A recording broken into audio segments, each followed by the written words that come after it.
السلام عليكم ورحمة الله وبركاته. soo dhawaada ku soo dhawaada YouTube channel-kayga isku soo noqdo wanaagsan. marka kooda waxaan rabaa halka uga mahad celiyo dhamaan intii soo follow gareysay, intii subscribe-ka ii saartay, intii i dhiirigelisay iyo intii comment-yada quruxda badan ii soo qortay. intiina waa idin mahad celinaya dhamaantiin. isku soo noqdo wanaagsan oo aniga soo laabtay. maanta waxaan idin wadaa diet.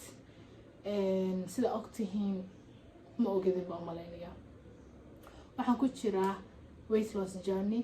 waxaan rabaa in iska rido miisaan. Soomaali haddaan nahay cuntadayadu ilaahay xaalkeeda og masha Allah tabaaraka Allah, ilaahay noo barakeeyay. waa cunto carbohydrate badan. annaga gabdha ahaana way noo fududahay inuu miisaanka si degdeg ah dhuufo, siiba aniga ilbiriqsi waxaa sarkayaan oo fakaday. marka annaga gabdho haddaan nahay gabdha ahaan yani way noo fududahay in miisaan koro cuntadayada darteed iyo badanka waqtigeeda oo aan guryaheeda joogno. so mar walbana waxaa fiican haddaad miisaan rabto inaad ridid, haddaad rabto inaad kordhisid, iyo haddii aadan maaragtay wax miisaankaaga aadan rabin inaad waxba ka bedeshid, inaad intaba waxaad cunaysid aad ka fikirtid waa muhiim. reerayaalow hadal badan hama buuxsho, shaqadan cabiya.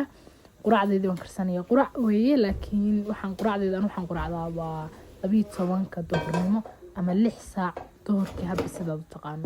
maalinkii oo kaleeto 2 waqti baan cunaa. duhurkii baan quraacdaa. cuntada ii xigtana qadam yaa la dhihi karaa. waxaan cunaa 10 galabnimo ama 10 galabnimo ama 4 galabnimo hadda saa u taqaanid. marka quraacdeedu waxay ka kooban tahay waa ukun, very simple. waxba kuna soo garacanaysaa, waa soo shiilanaysaa, saliid saytuun isticmaalaysaa, saliid cadeeda may. geeska waxaan kasoo saaray kaarooto iyo cabbage. aan kusoo daray salad iyo mayonnaise iyo chab rooti brown bread. rootiga cad iska dhaafiyaa. soo quraacdeedu intaan ka kooban tahay. hadda saacadda waxaa la marayaa 4 galabnimo ama 10 saac galabnimo hadda sidaa u taqaanid. marka qadamaan dhahnaa qado basically. qadada iyadu waxay ka samaysan tahay waa chicken. waxaan la yaabinina dietkayga dietidu way kala duwan yihiin. qofba maaragtay diet buu isticmaalaa. aniga dietkan hadda raaca waxaa la dhahaa keto diet. basically waxaa la isticmaalaa waa protein iyo fat. waxaa la iska ilaaliyaa waxay tahay waa carbohydrate-ka sida maaragtay bariiska, baastada, burka oo kaleeto, saliidda caadiga, olive oil waa la ogol yahay, bas saliidaha kale oo dhan, sonkor. intaas ma la isticmaalo laakiin fat iyo maaragtay protein badana la isticmaalaa.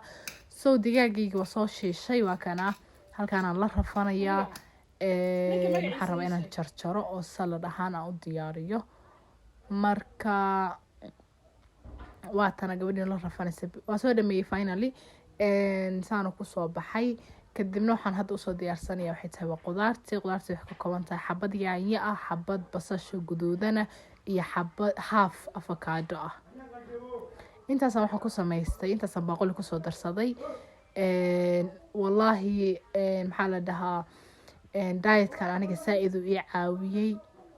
waxaan ku riday basically more than 10 kg bil gudaheed. marka haddana waxaan rabaa inaan 5 more rido haddii ilaaha idmo. marka saan kusoo baxay salarkaygii waxaan soo isticmaalay waxay tahay waa filfil iyo maxaa la dhahaa mayonnaise. filfisha waxaan rabaa in xoogaa kuleel yar i siiso, mayonnaise-kana waxaan rabaa in xoogaa dhadhan u yeelo. soo sidan quruxda badan kusoo baxay salarkeenii. qadadeedu maanta intaan ka kooban tahay. biyahaaga waxaan ku yiraahday biyahaaga cab. haddaan kafee iyo waxsaas kale isticmaashid waa cabi kartaa. so yeah sidan quruxda badan bay kusoo baxday. yummy masha Allah, wallahi dhadhanka kama sheekin kartid. waad ku dhargeysaa, way ku buuxinaysaa masha Allah tabaaraka Allah. dietskan badanaa dadka raaca casho iyo waxaas ma isticmaalaan, laakiin aniga maadaama gym aado oo hadda gym aan ka imaaday, badanaa gymka kadib xoogaa baahiyaan dareema. marka waxaan isticmaalaa xitaa waa fruit yara adiga markii hadba wixii markaas gurigayga yaala. tufaax